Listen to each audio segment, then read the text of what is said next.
today, we are having, as I said, two speakers.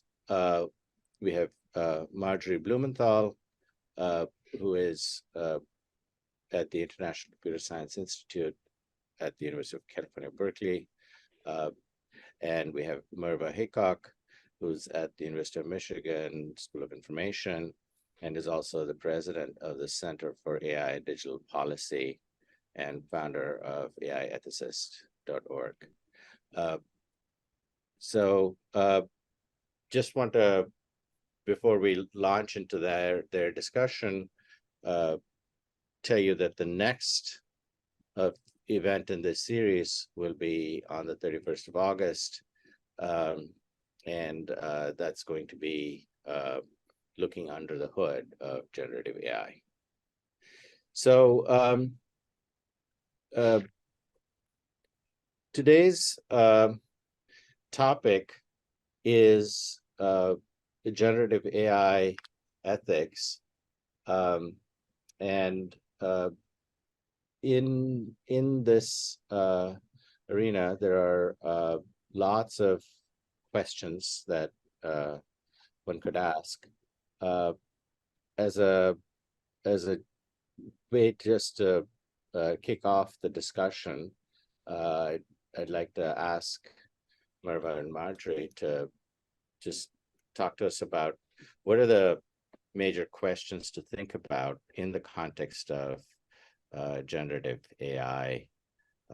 What are the ethical problems that one should worry about? And we'll get into a lot of detail, I'm sure, as we go through. Marjory, do you want to go first? Sure. So I think there are some foundational issues when we think about generative AI or even other aspects of AI in the research context. And they begin with disparate aspects to computational resources. The entities that contribute to this series are comparatively well endowed with computational capacity, know-how, and so on. But I think it's important for us to remember that that's not true of all research institutions in this country or around the world. And that matters because it affects who does the research and to some extent, what research actually gets done. The second broad comment I'd make is that it's important to understand data provenance. And a lot of times people talk about data in a very loose way. We've read a lot about web scraping that's done, but even if you say web scraping is where the data came from, well, it really came from some other places before it got to wherever it could have been scraped. And then there are questions about the appropriateness of the access and the scope and so on.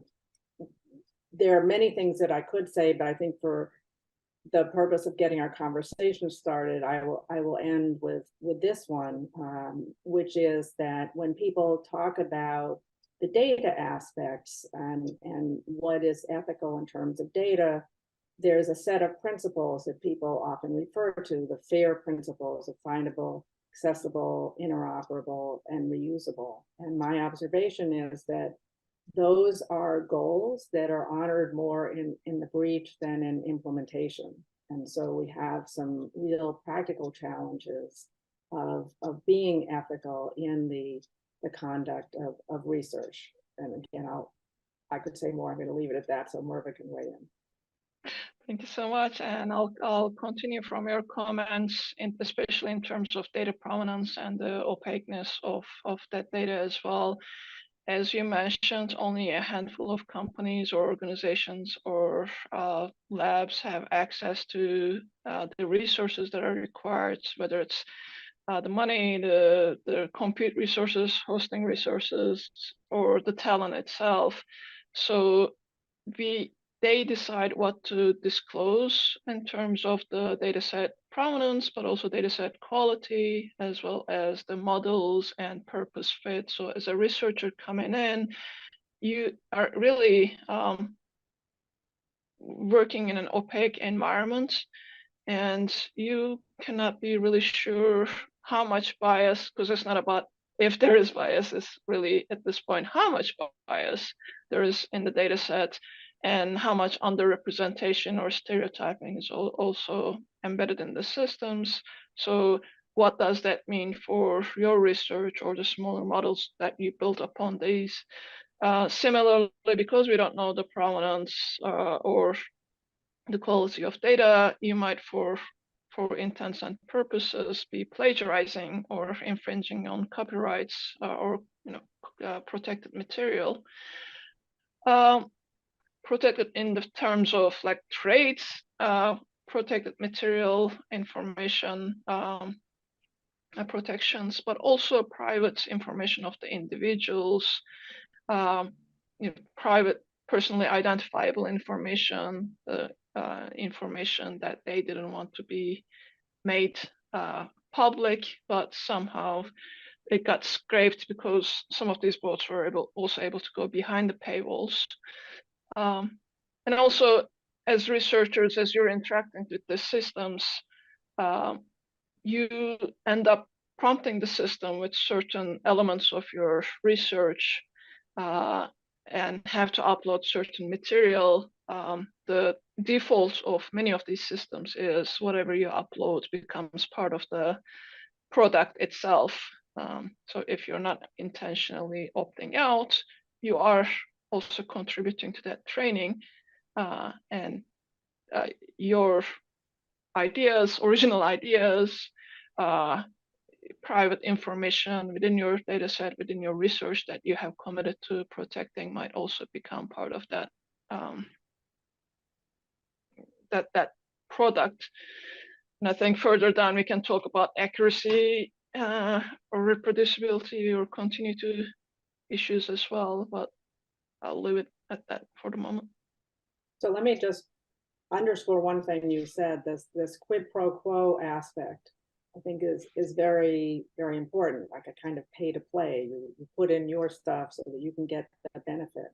And I'm guessing that a lot of people don't think that through fully, which could affect any kind of researcher, but might also have some particular implications for people doing research that could bleed into a dual use area of concern, which does not apply to a lot of research, but does apply to some.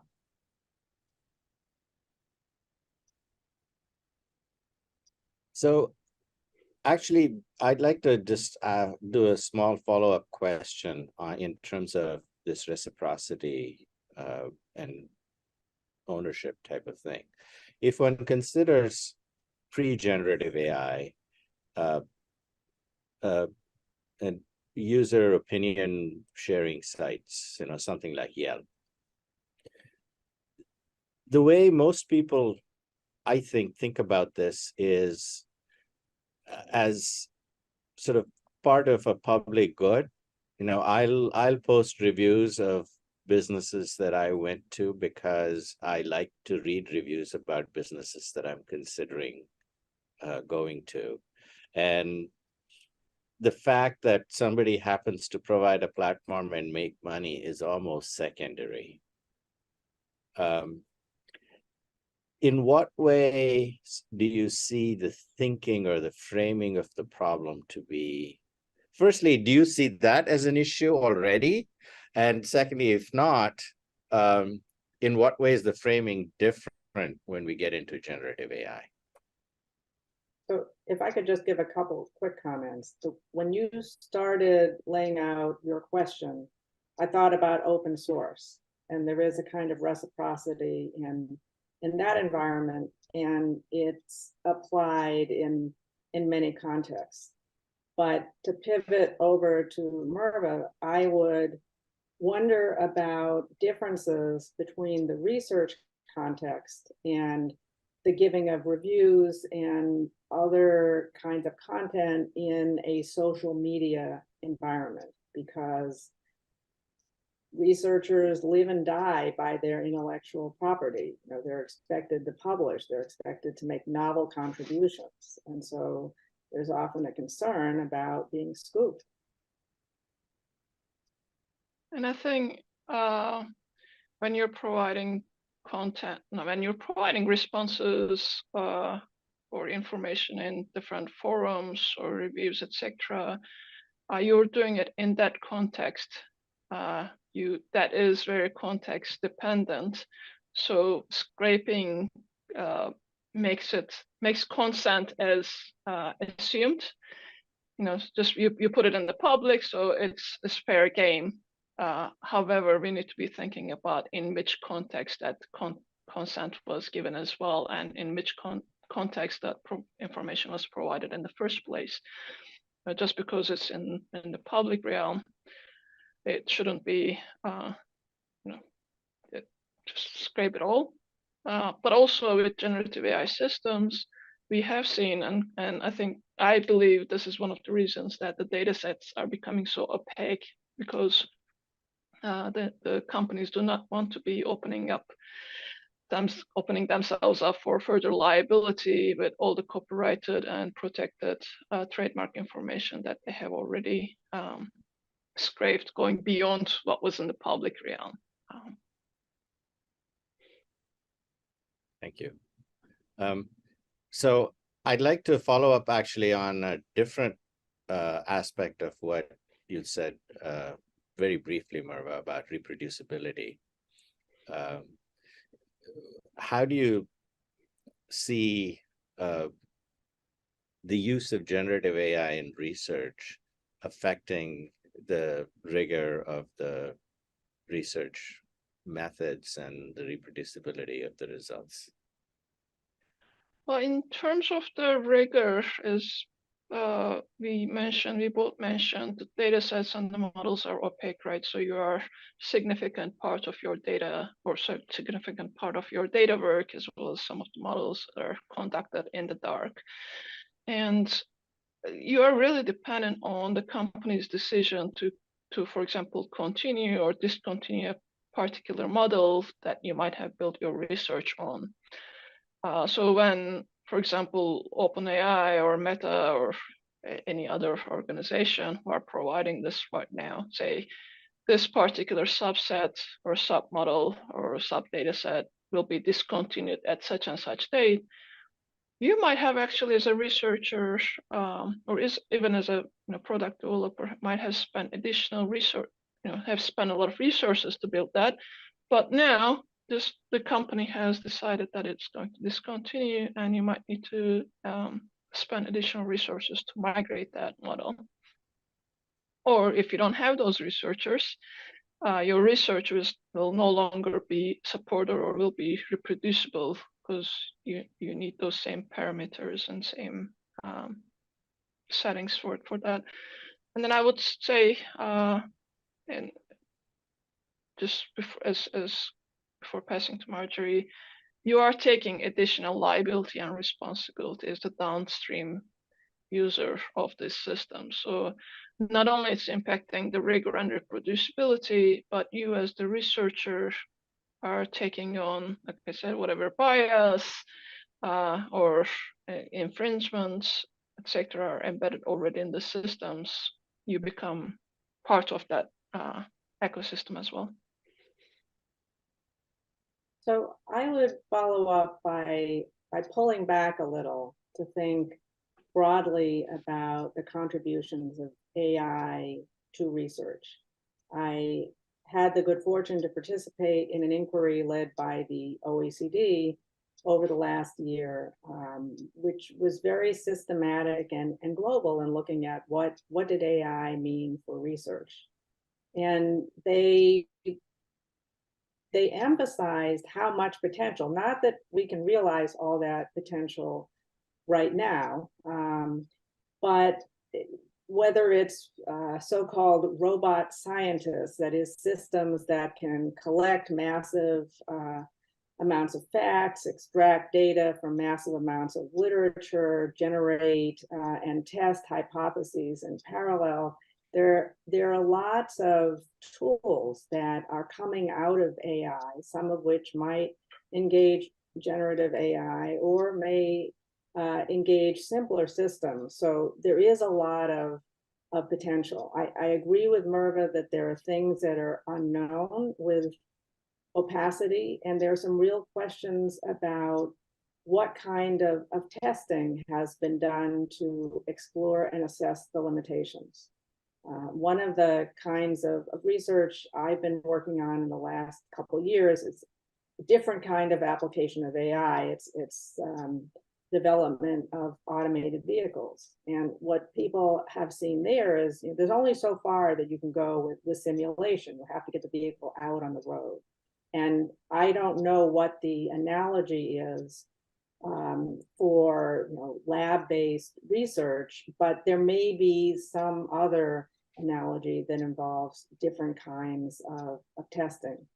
On the negative side, you know, we've all heard about the hallucinations from some of the large language model systems, and then more recently there has been news about deterioration of capabilities in basic math, which I think are particularly alarming, because again, if we think about an AI system being used as a tool, you want to assume that the basics can be relied upon.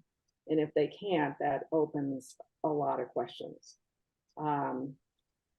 The other comment I would throw on the table for now before handing back to the two of you is that research takes place in a system with different kinds of oversight actors. You know, there are the research integrity mechanisms within a university. There are the aspects of journal publishing.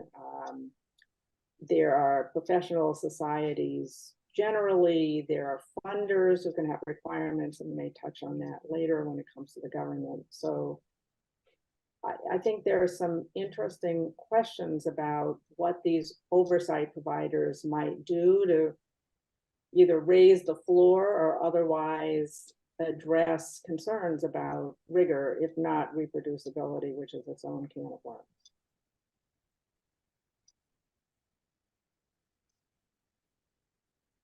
Merve, do you have any follow-up on that, or?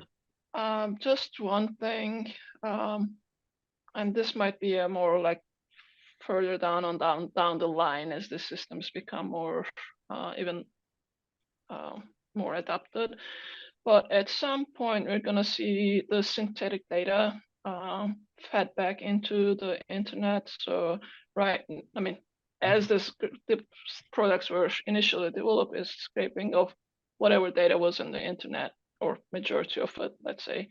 However, there will be, we now see just automated news platforms or digital books, all created, a lot of content already being created by generative AI systems that are pushed back to the internet. So I think there will be a threshold point where the synthetic data or generated data overwhelms the maybe call it natural data, natural content. And it'll be interesting to see what that means then for the future accuracy, inaccuracy, or capabilities of the systems as well. So just as an aside, and I hadn't thought about this in advance, I know that there has been an effort within the federal government to think about how R&D can be helpful in the context of what the federal group has called information integrity. I don't particularly like that term in this context, but they were thinking about the proliferating generation of misinformation and disinformation. And that's a cousin of what you're talking about in terms of implications for research. So even though when I read the research plan that this group put out, I thought it was very optimistic about what could be accomplished. Nevertheless, they hold out the hope that while these perils will grow, that we will have counter mechanisms being developed. And we just don't know how that is going to sort out. But in other words, it's not as if the synthetic material that you rightly described will necessarily proliferate, unchecked, and without any way to deal with it. It just, they still may do more, they may do a better job at generating the bad stuff, but we might get better at figuring out how to cope with it. So I wanted to actually mention a slightly different and much narrower point about repeatability, which is a very low bar requirement if one is going to have reproducible work. When one uses randomness in software, for instance, or a simulation, it's controlled randomness. There is a particular seed that one uses, and by using the same seed, you can get exactly the same set of random numbers generated, and therefore repeat the exact same computation if you needed to show that. To my knowledge, at the current time, there is no such control available to manage the randomness of generative AI systems. They require randomness to be creative. And without, I believe this is a technical problem. I don't know how easy it is to solve. And until it is solved and users have the ability to get repeatability, I think that anything that happens is a one-time thing, which makes it very hard to use for any scientific purpose. And the weights themselves are also opaque. So without knowing when those weights are changing, if they are changing, how much they are changing, you're losing yet another set of specifications to be able to repeat and reproduce. So one of the things that I didn't say earlier that I thought about was that, with these learning systems, tomorrow is not like today, which is not like yesterday. But I also have a kind of buck passing response to this very real concern. And that is that NIST has been asked to step in and do its thing, which is to focus on measurements, metrology, evaluation approaches, and so on. So I think the research community should work with NIST because it has a broad convening role. It doesn't necessarily do only its own thing, to figure out how to address the concerns that have been raised. Even if we don't have any path to seeing an answer today, that is on their plate based on things that the federal government has been doing over the last couple of years to set up a broader AI-focused R&D enterprise.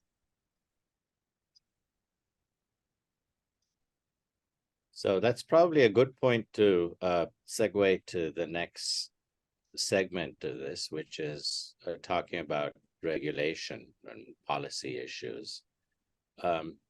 But I have a quick announcement to all of our listeners. I saw a couple of raised hands.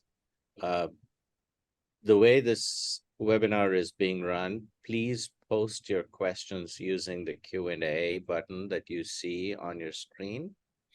And I will ask the question for you and we'll address them. I'm afraid I won't be able to recognize your raised hand. So moving on to policy issues and legislative considerations, let's just focus on the United States first. And if you could tell us some of the issues that one should keep in mind as one tries to understand the landscape. Marjory, do you want to go first? Sure. First of all, whether it's this domain or any other, it's always important to think about ends versus means and what we don't know about each. And I say that in part because in the last couple of years, there's been a scramble to say, oh my God, there's a problem. We need to regulate. We need to have new entities to do this. And by the way, you know, we're seeing some of those activities elsewhere. I would urge more thoughtful reflection, first of all, on what we can do using existing mechanisms and the flexibility of existing authorities. That's certainly the easiest way forward. But Pam Samuelson at Berkeley, she's a lawyer, has been rather eloquent in discussing how copyright and other aspects of intellectual property law already work in many respects and are perhaps the most immediately applicable policy framework for AI, including generative AI. That doesn't mean it's sufficient, but it is a step forward. You know, on the other extreme, the National AI Advisory Committee, in its first report, it said, well, there are different entities, but we need to have a new White House entity to deal with AI. And I have to say, I had a very negative reaction to that recommendation, in part because creating another bureaucracy in general is problematic. Creating something within the White House is particularly fraught because administrations change, and the reality is the White House is intrinsically politicized. If I pull back again, I know that people have proposed new entities for information technology generally, policy covering information technology generally, and of course, everyone uses IT across domains covered by all agencies. We've had proposals for a new cybersecurity entity. We've had proposals for a new privacy entity. None of these have panned out. You know, one consequence is that people try to load a lot onto the Federal Trade Commission. That's a whole other conversation. But I think it's important to recognize that we are hamstrung by a kind of information asymmetry. The private developers, private sector developers of these technologies will always know more than the government people who are ostensibly responsible for dealing with them. And the problems of regulatory capture will be as real with a new entity as anywhere else. So more things that I could say. I will leave it at that and circle back after Merve has had a chance to weigh in. Thank you. And just to continue on what you were mentioning, I'll flip it around a bit and say legislative versus non-legislative conversations and policy conversations. And I have to admit that I've been involved with Center for AI and Digital Policy and AI policy work and DC conversations for a long time, asking for regulation on AI. There has been a significant shift in the last 9 months with the generative AI systems being rolled out or launched and becoming commercial products, for good or bad. I think that we can discuss that at a different stage. We've been asking for regulation of current AI systems as well as generative AI systems since they came out, but a lot of the focus right now is how do we control generative AI? So setting that aside, there is a flurry of activity both on the executive branch, the legislative branch, as well as the regulatory agencies. Marjory, you mentioned a lot of conversations on whether the oversight and enforcement should fall under existing regulatory agencies like Federal Trade Commission, SEC on the financial on the finance side, FCC, FEC, and a whole flurry of acronym agencies, or whether there should be a central agency like a licensing agency or oversight agency that may do licensing or may just act as like a central coordinating agency across different federal agencies. Within some of the congressional hearings, there's been discussions of whether generative AI systems should fall under Section 230 and benefit from the protections of 230, but the response from that, from both the congressional representatives, elected representatives, and a lot of civil society was no. We made mistakes with 230. It was great. It works great, but there's still development for Section 230. Let's not put this generative AI systems in the same bucket. So I think there's now somehow a settled issue that 230 doesn't apply. There's definitely a lot of conversations on copyright regulations, as you mentioned, and what fair use means, whether the current definition of fair use stands or not, as well as current definitions of liability also apply or not. We've seen that several federal agencies coming out and saying, doesn't matter, AI, generative AI, or whatever, we have enforcement powers and we'll investigate and enforce. I think time will show what, I think they will, but time will show what that looks like. On the non-legislative side, so there's a lot of the conversation in the Congress, but on the non-legislative side, we see a lot of policy initiatives from the White House, whether it's meetings with the industry leaders and getting them to commit to certain voluntary conduct, or asking them to report incidents, or whether it is kind of separate bucket of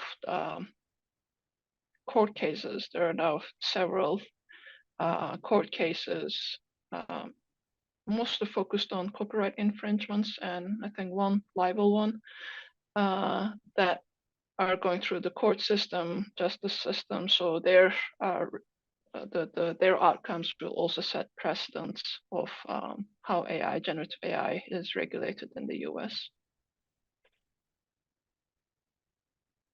Let me follow up just on a couple of things. You had made a reference to licensing regimes, and it's worth noting, without at least conclusion at my end, that there has been a discussion for decades about whether software engineers, extending that to the people who develop these AI systems, should be licensed like other kinds of engineers. And those discussions have foundered. And we're now in a moment in time where people can think about more and more people developing software, think about all the proliferating coding camps, everybody should code, et cetera. And we now have AI tools to help you. So the question of who is developing this stuff, what do we know about them, can we raise the floor under them? Those are real questions, and I don't expect we're going to be able to answer them anytime soon, but I will acknowledge the questions are real. On liability, leaving aside the intellectual property side, I'll again go back to my automated vehicle work, where people are working on liability, and there's a general expectation that as you move from a context in which a human is obviously responsible, a driver, to one where a system is, then the developer or operator of the system is expected to be liable. And how that plays out in this context remains to be seen, but I would expect that people and companies are beginning to think this through. And certainly some of the larger platform providers also are involved in ventures like automated driving, and are seeing this in other parts of the house. And then the last comment I would make about existing regimes is, the Food and Drug Administration has dealt with digitization of medical devices since at least the 90s. And so, fast forwarding, they have ways to think about AI. Transportation and all the different modes, they're going to think about AI, generative or other, in their context. Agriculture, you name it, the different domains in their worlds have mechanisms. And if those mechanisms don't work for these new tools, then there's going to be an effort to update those mechanisms. And it's partly that diversified, context-dependent view of the world that gives me some comfort that even without a centralized entity, it's not as if nothing will happen.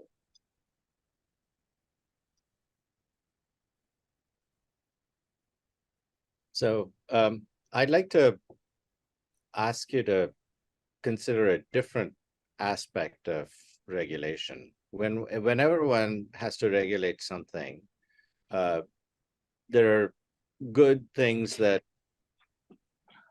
are supposed to happen, and there are bad things that you're supposed to try to prevent. So how do you weigh benefits against harms in the specific context of generative AI? And particularly given that the benefits and harms may not accrue to the same people, I suppose this is a problem that occurs with respect to regulation in almost any arena, and is resolved through a political process. But it would still be helpful if you could lay out some of the key considerations in the context of generative AI. Yeah, and I can go first, and I think this is a slightly rephrased version of does regulation impede innovation, which I am strongly against. I mean, our position is no regulation, and makes innovation more creative, more safe, and better for everyone. And you mentioned the harms accrue in different ways. Harms and benefits accrue in different ways for different parts of the population. So regulation also tries to narrow that gap and make it more equitable. Some of my engineering friends, sometimes I kind of tease them saying, yeah, you just want the easy route. You don't want to think about the constraints that the regulation enforces that might kind of slow down your product development phase or model development phase. But at the end of the day, we are all better for it. Your product is better for it. You are better for it. And everyone being impacted by that is better for it. We have seen those balance. I don't want to say balancing act, because balancing is yet another term that I would like to avoid. But we have seen regulation significantly improve these products, as you mentioned, in pharmaceutical industry, and automotive, aviation, transportation at large, energy management, critical infrastructure, etc. So I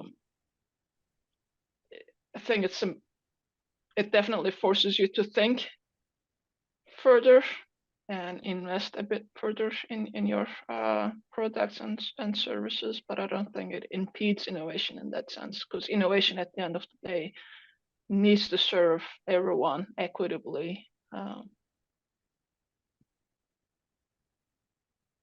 So first, Merve gave some examples that speak to how, when it comes to life, health, safety, that kind of risk, I think almost everyone agrees needs a lot of attention. We have trouble sometimes understanding what is the real risk in a context. If you look at social media, I signed on to LinkedIn earlier this week. I got an offer of AI helping me to improve my posts. But if I think about social media generally, we know that the algorithms, which I don't have a chance to influence, might affect how much mis or disinformation I see, or just whatever I see. So even social media doesn't necessarily fall neatly into a less worryable versus more worrying context.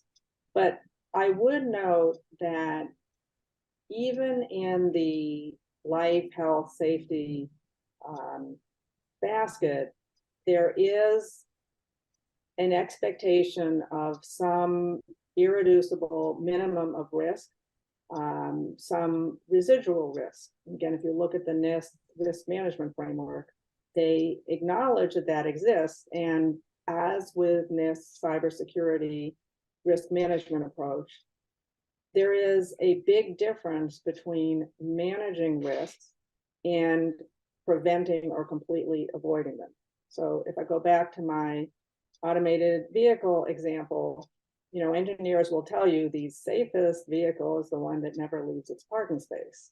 And so, as long as you want to get some benefit, one may not like balancing, trade-off, whatever, but we're in that zone where there is risk. I will note on the point with innovation that I've had a series of occasional interactions with people from Europe over the last couple of years, mostly on automated vehicles, somewhat on cybersecurity. And I've been struck by how in these contexts, European government officials have acknowledged that they are great at regulations. And they don't feel that they are experiencing the same level of innovation as what they see coming out of the US. These things aren't necessarily said publicly, although at a major automated vehicle conference last month in San Francisco, they were said publicly because people could ride in automated vehicles around San Francisco. Not that they don't have problems, and they do, but it was really a live example, not Gen AI, but an application of AI where people are literally seeing, sitting in, experiencing, and thinking really hard about this balancing. So the last thing I would say is,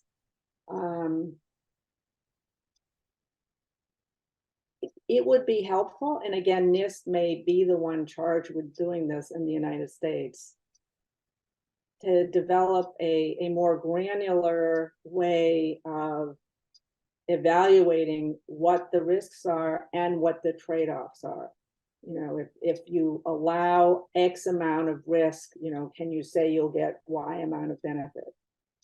Do we have a way of thinking about that? There are domains in transportation and in health where people have done that kind of calculation. I think with Gen AI, the technologies are so dynamic that we're not in a position to do that kind of analysis yet, and that makes it harder to have the conversation.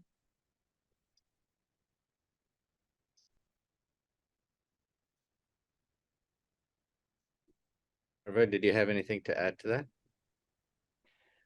No, but I think just thinking of the policy and regulations from a wider context, and this might not be relevant to the academic research community that is on the call here, but we have these conversations a lot with lawmakers of what kind of actions and capabilities and capacity generative AI systems can allow for asymmetrical actors.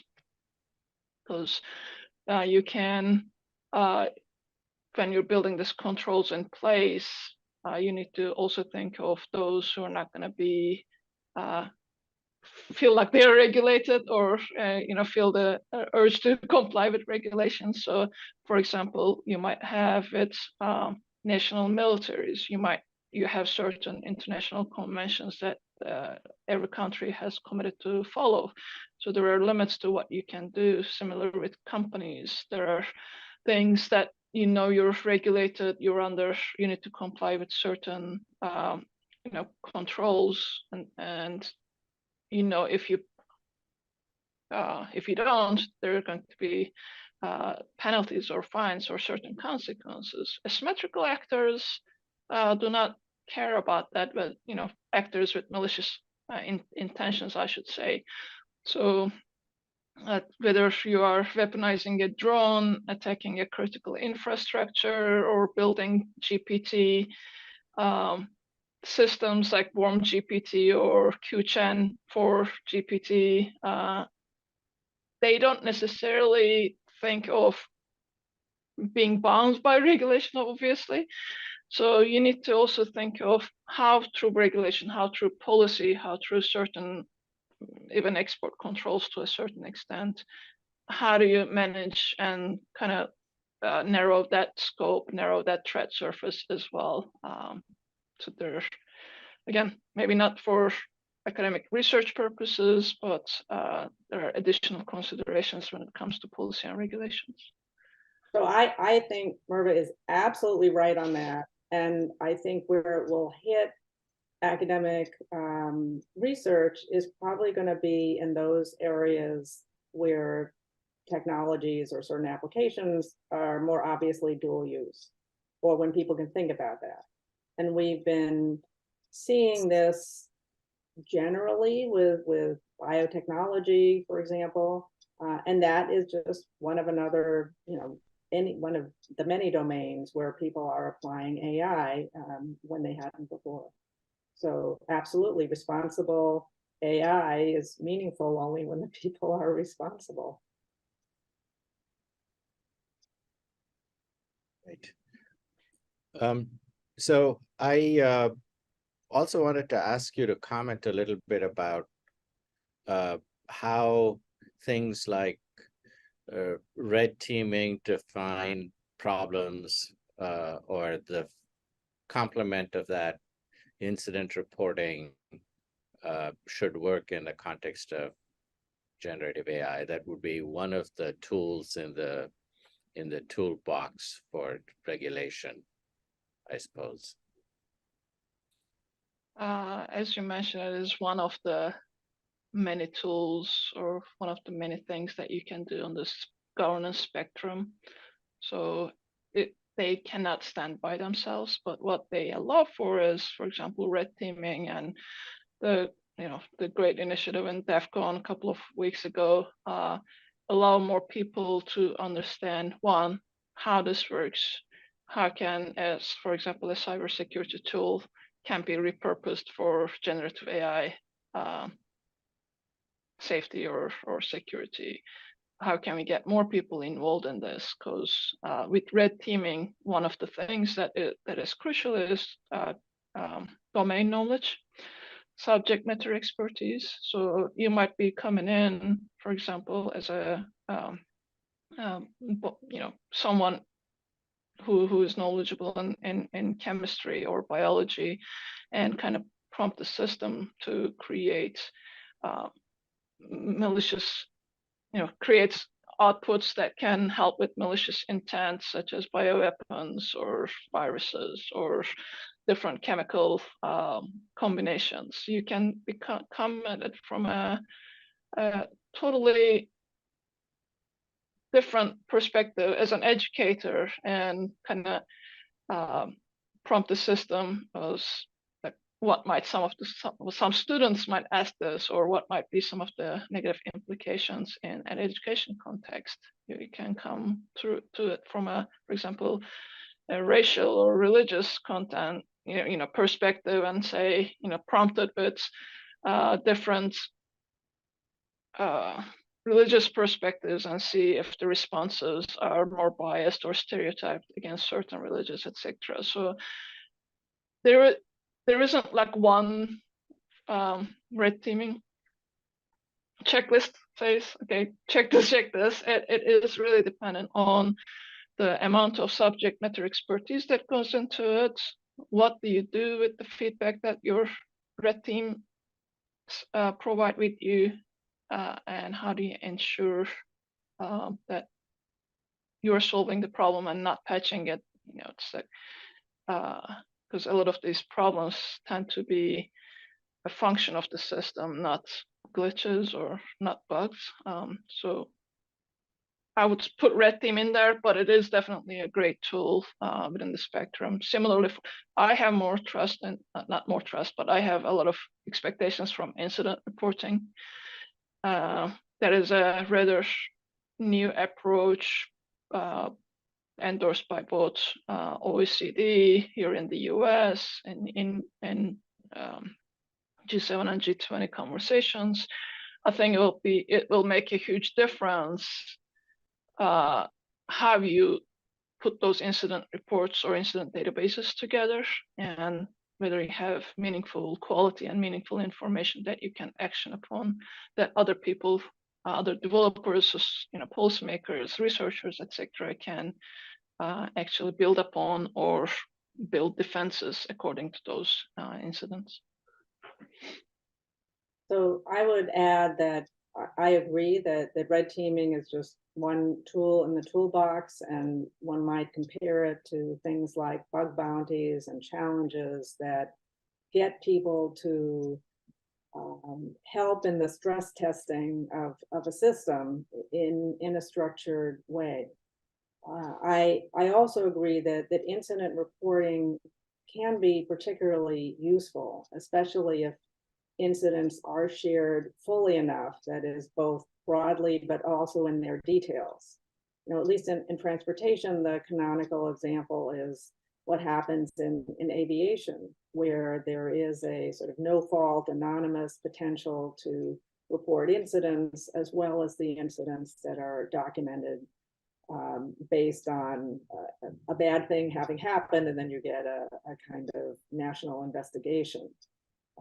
But in thinking about incidents, it's worth asking, what is the scope of incidents that might be covered? How do you define an incident? What kinds of data would you like to be reported? It might be quantitative, it might be qualitative. When it comes to motor vehicles, there are those equivalents of black boxes that most vehicles have, but they only cover data a few seconds before a crash. And generally speaking, you want to know more than what's in that set of data. And you also want to think about how broadly the data can be shared. If there is a liability question, then there might be an insurance company involved. What are the channels, the mechanisms for handling incidents? So, and then finally, is there a way to game the reporting of incidents, in which case you want to try to address that in some form, which may or may not be possible. But notwithstanding all of this quibbling, the idea of incident reporting is useful, and it might also itself be a basis for different kinds of research and analysis in an academic environment. I guess the last thing is to follow up on the observations that Merve had introduced in response to the last question. If the bad guys don't report, they may be happy to have these incidents with their systems. So you want to get more eyes on the problem and more potential reporters of incidents.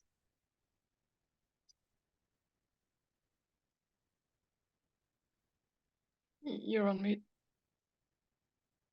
Thank you.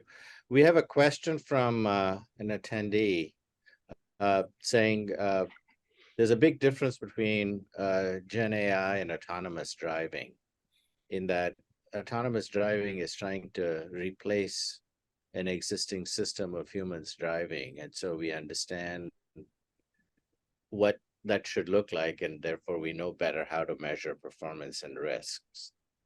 Whereas generative AI is trying to do something that you wouldn't normally, quote, hire a human to do. It is somehow doing human cognitive and creative capabilities, but it's going well beyond that in terms of what it is creating. And so how does one think about this? One possibility is to treat it like a novel drug and do an FDA-like risk assessment. How do you feel about this? Well, let me dive in only because I made the comparisons to AV after saying I was going to look more generally at AI. But I think that a lot of the early applications that people have discussed of Gen AI are very similar to other kinds of early applications of IT. You can find a counterpart, whether it's in education, in translation, in text generation, in art generation, in the scientific examples that I mentioned early in the conversations and so on. There are a lot of applications of Gen AI that either amplify humans or do what humans do faster at a larger scale and so on. I think that future applications, and one can also refer to future applications of other kinds of AI, will become more different from what people can do. But we've seen that before with other technologies. I'm not sure we know enough to say that Gen AI is going to be so different that we need to do something radically different to cope with it. I think that is every time we see something new, it's common to worry about it, but I don't know that we're at the existential point yet.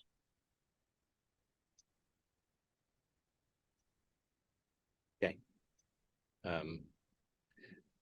I'm just going to move the conversation along. One of the things that I'd like to understand better is how the US approach, which is what we've been talking about for the most part in the past several minutes, compares to approach in other countries, particularly in Europe. Merve, do you want to start? Yeah, happy to.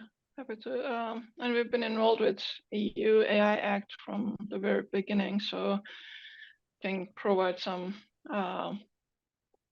changes over time, information about changes over time as well. But I think I see two main differentiators in the policy landscape between EU and US, especially.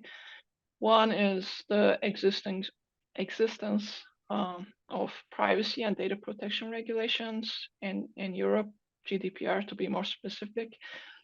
And the other is the pending EU AI Act. EU has already been working on a legislative approach, legislative response to AI since 2018, which turned into a draft legislation, the draft introduced in 2021, and since April 21, been kind of working to amend and bring that to a conclusion. But when ChatGPT was first deployed,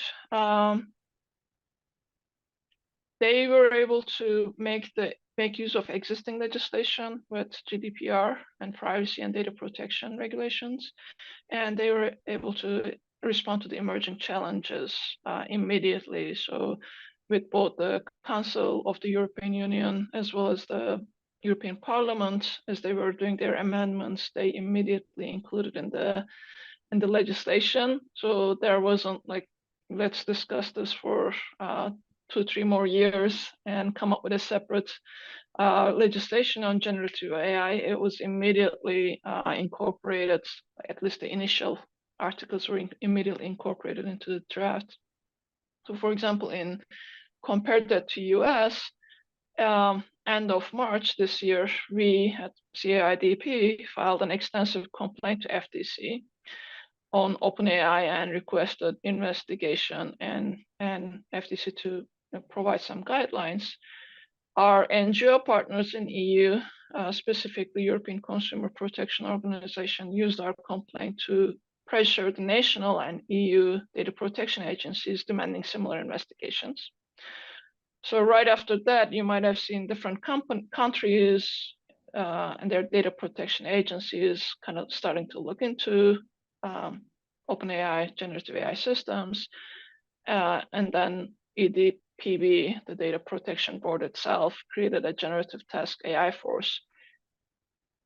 That was in relatively quick order. In the US, like I said, we filed a complaint end of March. It took us a few more months of advocacy campaigns and the supplement complaint beginning of July, which eventually led to the FTC investigation in mid-July. So obviously understand that FTC also is trying to figure out which of its powers, enforcement and investigative powers, that it can use in such cases. But just the fact that we don't have that legislative infrastructure to the extent that EU does is kind of impacting our ability to respond as well. But I would say, like I said, the last 9 months in the US, congressional activity and executive branch activity has been extremely busy. You have the White House actively seeking safeguards for AI systems, involving in the conversations, inviting business leaders and civil society organizations, asking for bipartisan legislation to accompany their work. And we've seen actually a number of congressional hearings on the subject. I testified back in March, trying to figure out, asking the question whether we should regulate or not. Then we are now at a point where some of the US legislators are introducing different legislative acts like the Labeling Act, Deepfakes and Elections Act, Federal Coordination Task Force Act, etc. So I think even in US now, it's a question of how rather than if we should regulate, which was not the case before. But there's certainly very different perspectives from both sides of the Atlantic. Great, thank you. So there's another question here for as a follow-up to Marjory on we'll always have new technologies is the point. And so, how's AI and the discussions on AI or data science figuring in policy conversations, and how's it sucking oxygen out of the room, I guess? So it's interesting that you frame that by also throwing in data science, because a decade ago, after the Snowden disclosures, the Obama White House undertook the big data and privacy examination. And a lot of the things that it talked about then, what could happen if you applied sophisticated analytics to big data, have carried forward into today. There are issues that relate to privacy of data, for example, and the ability to re-identify so-called de-identified data by combining different sorts and so on. I think what we learn from the persistence, evolution, reoccurrence of problems is to try to have a little bit of humility. I think Merve is right that there is a lot of activity going on right now because some people were caught by surprise and are not sure how to deal with the broad scope of today's applications of AI. But that doesn't mean that the activity will necessarily result in getting us to a better position because of some of the difficulties of enforcing policy or designing policy that can actually work. And we've all seen legislative proposals that don't go anywhere.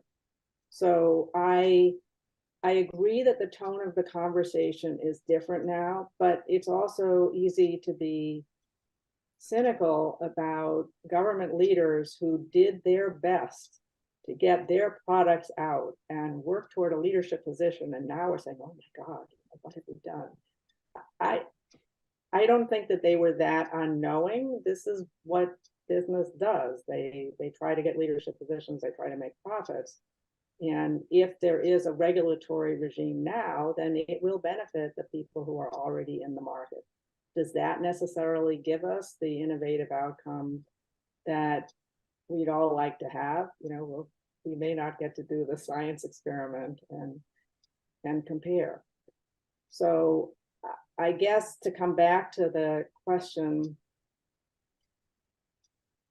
science and technology policy in particular has been a fraught area for decades because people are always caught by surprise. The toolbox is never what we really want. We're not omniscient. Industry always knows more than government at some level. And so, as the political scientist said, we muddle through. The policy basis evolves, but there is no easy answer. So I'm not saying we give up. I'm just asking for humility, because even if it is a matter of what do we do rather than whether, we don't have the best answers.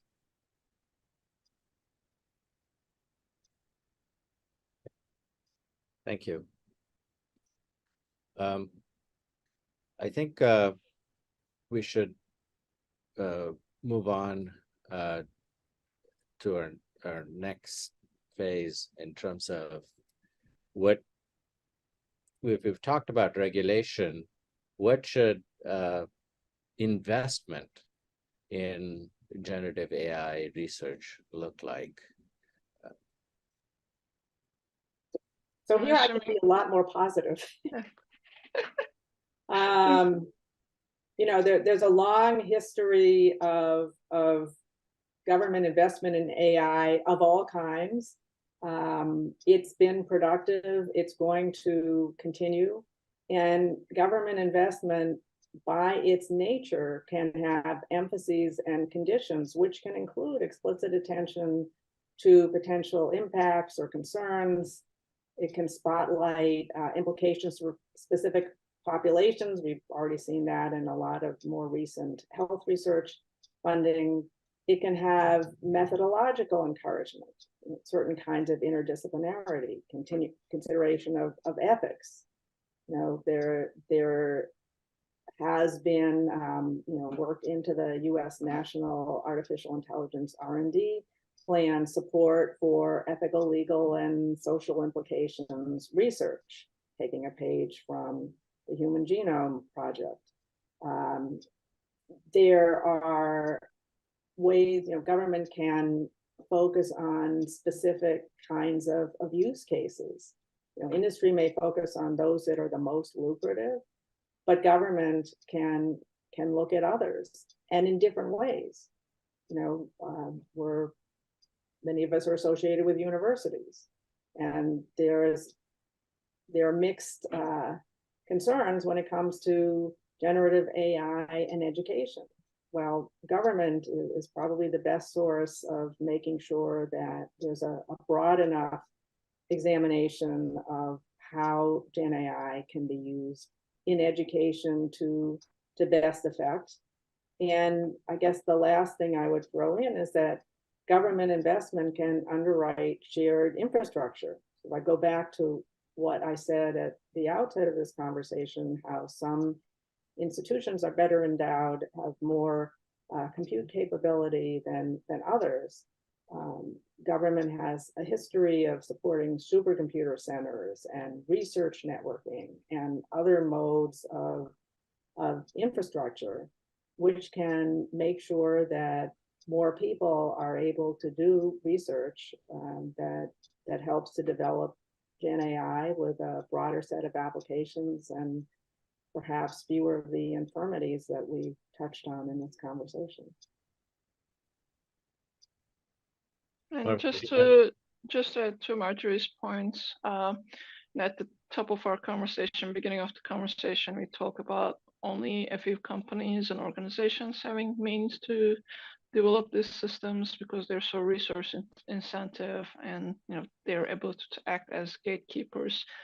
I think as we look at government investment into generative AI research, we need to figure out what some of the choke points for researchers are, and how government can kind of create accessible conditions for researchers, which breaks that dependency on these private companies. So Marjory already put one of the great examples of investing in shared infrastructure of hosting or compute environments. The current administration has also put out a couple of recent executive orders, one demanding equitable data access and equitable data sets, the other one making sure that all the federally funded resource is open to all resources. So those make a huge difference in terms of having access to those data sets, possibly government data sets as well, but also not having to go through pay to private companies or having to go through their approval channels for some of the research methodologies.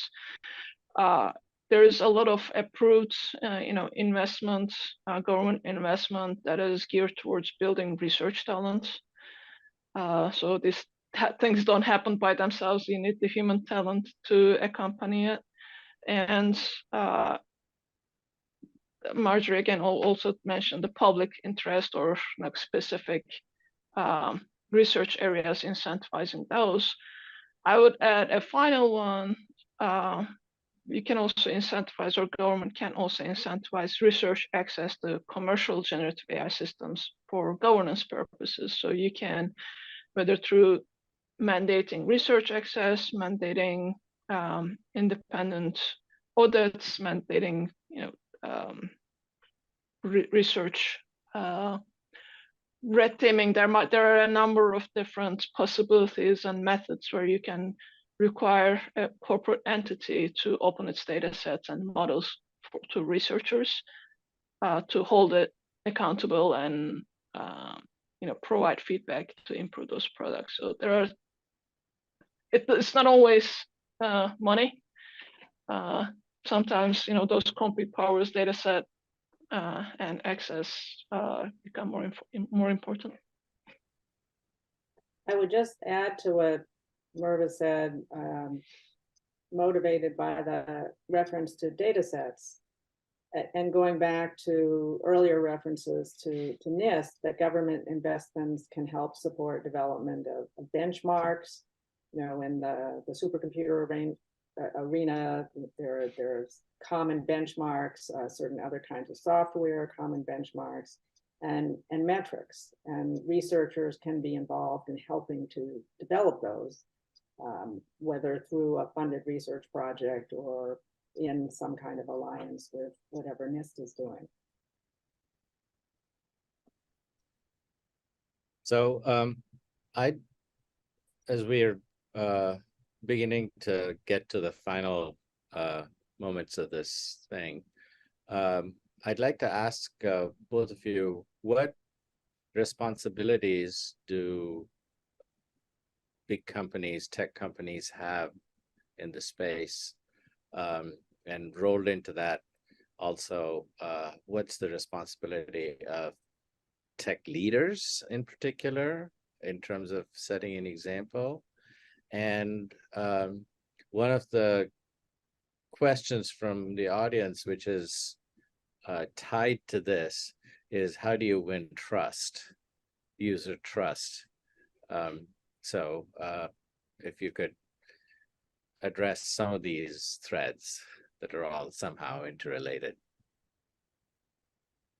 Sure, I can go ahead if you want. No, go ahead.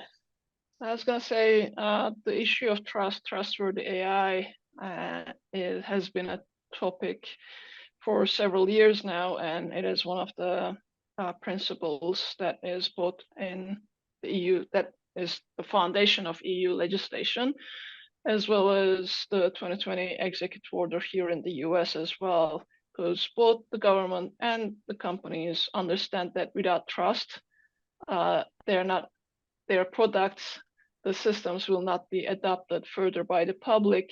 They won't be able to commercialize to the extent that they want. So how do you ensure that the public has trust in the systems so that we can expand the adoption? Obviously, the systems need to provide fair and equitable results, so not biasing one population over others. Similarly, not creating significant risks, such as infringement of fundamental rights or rule of law or democratic values as we're using this system. So you're not, for example, using AI to mass surveil, or you're not using AI for predictive policing service purposes or similar systems. So when the population, whether consumers or individual members of the society, understand the results of the AI is fair in that particular context, and they are dependable and they can be consistent. And Jack, as you mentioned, the risks and the harms and the benefits are more or less equitably shared, then I think that's where the trust is going to come. To your first question about what the industry leaders could do, I think action rather than talks. I flash back, so my background is from financial sector. I used to be in financial sector for a very long time. And then I go back to this 2008 Wall Street and economic crisis times, and there's a researcher called Sorosky, and he lamented a couple of decades ago saying Wall Street doesn't have to keep confessing its sins, it just has to stop committing them. I think we can draw a parallel to big tech companies who have societal responsibilities to prevent these harms, to act more responsibly and stop deploying systems just because they can, but maybe prioritize societal well-being and ahead of commercial interests. So I will add with a cautionary note, but then make a couple more constructive comments. The cautionary note is, as an observer of cybersecurity for decades, a lot of the problems that were discussed in the 80s and 90s persist today. And there's just a very long history of companies privileging functionality, features, shipping a product to meet a deadline, to satisfy investors, and so on, and getting away with it. The patch and release, patch, fix, update, whatever, that we might come up with new ways, new arguments that say with Gen AI, that's particularly bad because, but until we can articulate that in a meaningful way that does generate consequences or action, then there is a part of me that worries we'll see this kind of cycle repeat, just as we've seen with the early applications of ChatGPT or GPT, whatever, and some of the other systems. But on a more positive basis, in those industries where safety really matters, there is a known tradition of safety culture. And there might be a general version of responsibility culture, but safety culture involves being proactive. It has to be baked into the training and the reward system of the talent who develop the systems. That would help militate against compliance culture and ethics washing and all the way of gaming the system. It has to be sincere, it has to come from the top down, and whistleblowers from the bottom up have to be accommodated and rewarded. There are examples of this with applications of other kinds of AI. The question is whether this can actually happen with Gen AI. The other observation I would make is that there are opportunities for collective action when you're talking about industry leaders or other people in industry. So some of that might involve setting of standards, setting of best practices, establishing norms, getting people in companies broadly to talk about what is acceptable. When it comes to the critical infrastructure arena, we have the ISACs, which involve information sharing, and this harks back to our earlier discussion about incidents. But again, there could be collective action vehicles that might involve some interaction with government or not, that fosters constructive exchange aimed at avoiding problems. So I think that there are ways to move forward that engage leaders responsibly, even outside of a context where an industry might be regulated and its leaders channeled. And then finally, I'd note that there are other actors that have an influence on industry leaders, insurers, audit functions, corporate boards, and so on. So you have to look at the entire ecosystem and not just the executives of the companies producing the core systems. So we have just 2 minutes left in our time. It's really flown by. Thank you both for giving us so much to think about. I'd like to remind everybody that we have the next session of this coming up very soon, and we hope to see you all there for a look under the hood. And with that, I'd like to thank Marjory and Merve. I guess we have just a minute or so if you want to get in a last word, either of you, about something that you didn't get a chance to say. I've enjoyed having this conversation with Merve. I knew that we would come at these issues from a somewhat different point of view. I am overall both an optimist and a pessimist at the same time. And we do live in interesting times when it comes to Gen AI.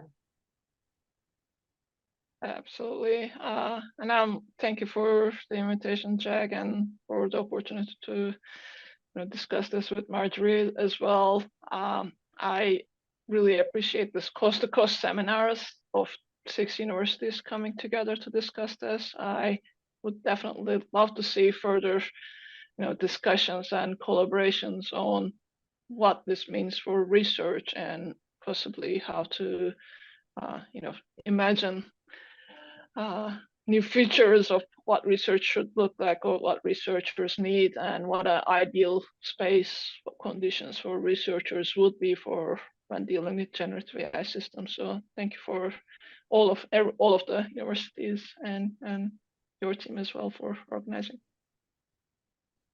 So thank you both again, and thank you, everybody. I'm H.V. Jagadish, Director of the Michigan Institute of Data Science at the University of Michigan, signing off. Bye-bye. Everyone.